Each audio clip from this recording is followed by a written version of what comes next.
আজকে বানাবো একদম মিষ্টির দোকানের মতো দই কচুরি, আর তার সাথে থাকবে মিষ্টির দোকানে যে একটা মিষ্টি মিষ্টি আলুর তরকারি তৈরি করে সেই রেসিপিটা আপনাদের সাথে শেয়ার করব।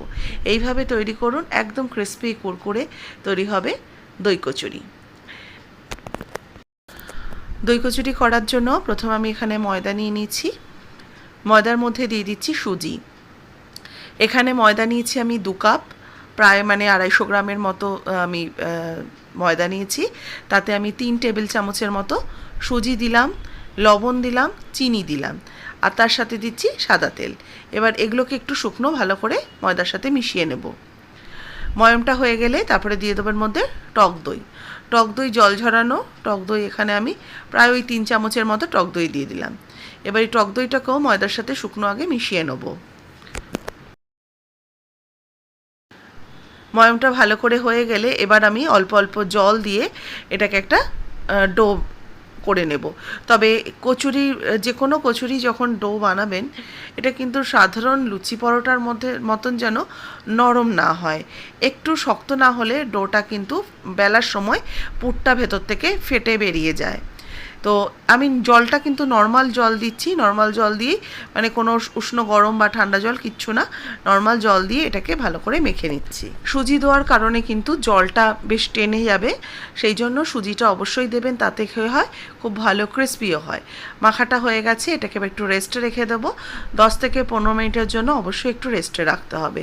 দই কচুরির পুরটা করার জন্য নিচ্ছি আমি একটু ছাতু। ছাতু এখানে নিচ্ছি প্রায় আমি ওই 3 চামচের মতো ছাতু নিচ্ছি।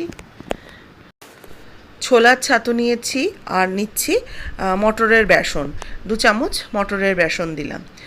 আর দিচ্ছি এর মধ্যে স্বাদ মতো লবণ, স্বাদ মতো চিনি, একটু কালো জিরে দেবো, একটু ভাজা জিরের গুঁড়ো, আর দেবো একটুখানি লঙ্কার গুঁড়ো, ঝাল লাল লঙ্কার গুঁড়ো। এর মধ্যে এই 1/2 চা চামচ একটু ভাজা জিরের গুঁড়ো দিলাম, 1/2 চা চামচ দিয়ে দিলাম হিং। এর সাথে দেবো একটু টক দই। টক দইটা জল ঝরানো, আর একটু জল ঝরলে ভালো হতো, আমি বেশিক্ষণ সময় পাইনি জলটা ঝরিয়ে রাখার। মোটামুটি 1 থেকে 1.5 ঘন্টা যদি জলটা ঝরানো যায়, দইটা কিন্তু আরও বেশ টাইট হয়। তো যাই হোক, দইটা দিয়ে ভালো করে মিশিয়ে নিয়েছি। তারপরে অল্প অল্প জল দিয়ে ছাতুটাকে একটু টাইট করে মেখে নেব। জলটা একবারে দেবেন না, অল্প অল্প করে জল দেবেন আর মাখতে থাকবেন, তাহলে খুব সুন্দর মাখাটা হবে। আর একদম আটা মাখার মতো ডোটা তৈরি করতে হবে। দেখুন ছাতুটা বেশ ভালো করে মাখা হয়ে গেছে। এবার এটাকে একটু সাইডে রেখে দেব।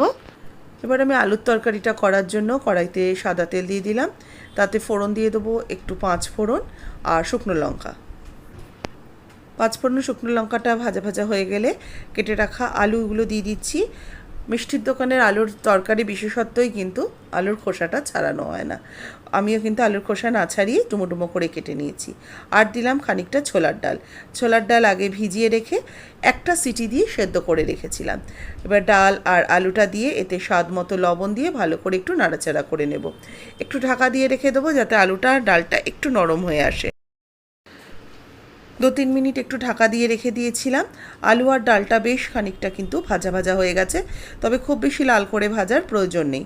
এবার এর মধ্যে দিয়ে দেবো হলুদ গুঁড়ো, ওই সামান্য একটু হলুদ দিলাম কিন্তু, আর দিচ্ছি একটু জিরের গুঁড়ো, আর এর সাথে দেব অল্প একটু লঙ্কার গুঁড়ো, সামান্য একটু লঙ্কার গুঁড়ো দিলাম।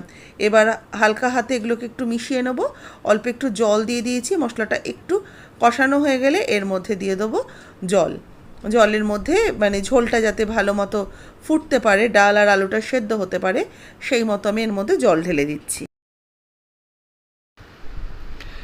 প্রায় 3-4 কাপের মতো জল দিয়ে দিলাম, যাতে ডাল আর আলুটা ভালো মতো সেদ্ধ হয়ে যায়।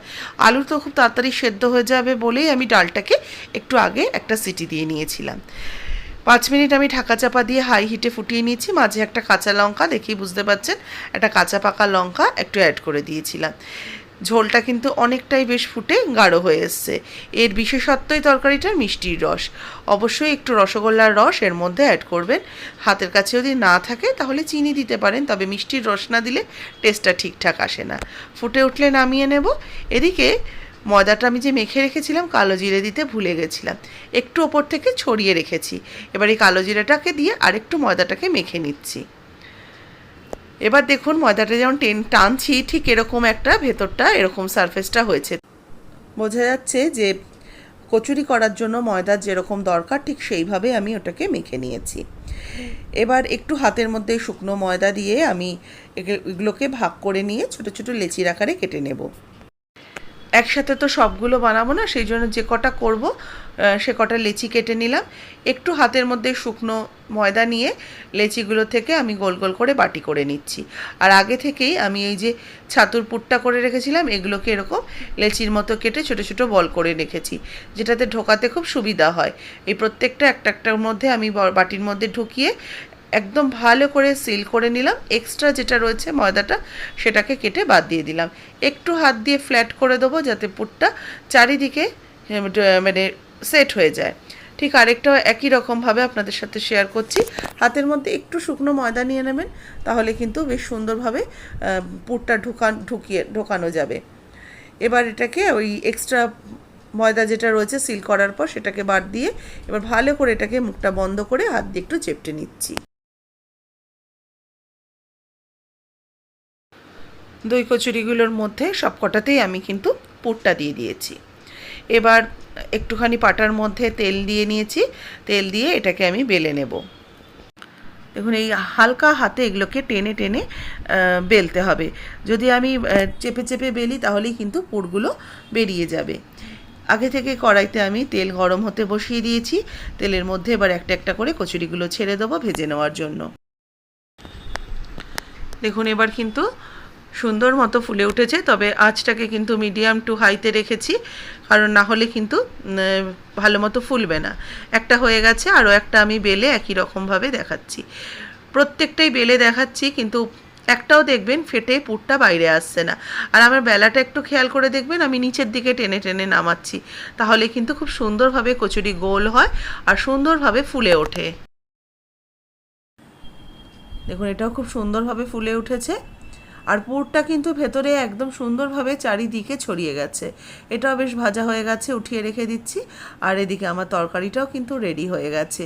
মিষ্টি মিষ্টি ছোলার ডাল আর খোসাশুদ্ধ আলু দিয়ে মিষ্টির দোকানের মতো দারুণ স্বাদের একটা তরকারি। এই ক্রিসপি দই কচুরি কেমন লাগলো অবশ্যই রেসিপিটা আমাকে কমেন্টস করে জানাবেন। ভালো লাগলে লাইক শেয়ার করবেন, যারা নতুন দেখছেন সাবস্ক্রাইব করবেন। ফেসবুক পেজের বন্ধুরা পেজটাকে অবশ্যই ফলো করে রেসিপিটাতে লাইক দেবেন। কেমন লাগলো সেটা জানাবেন।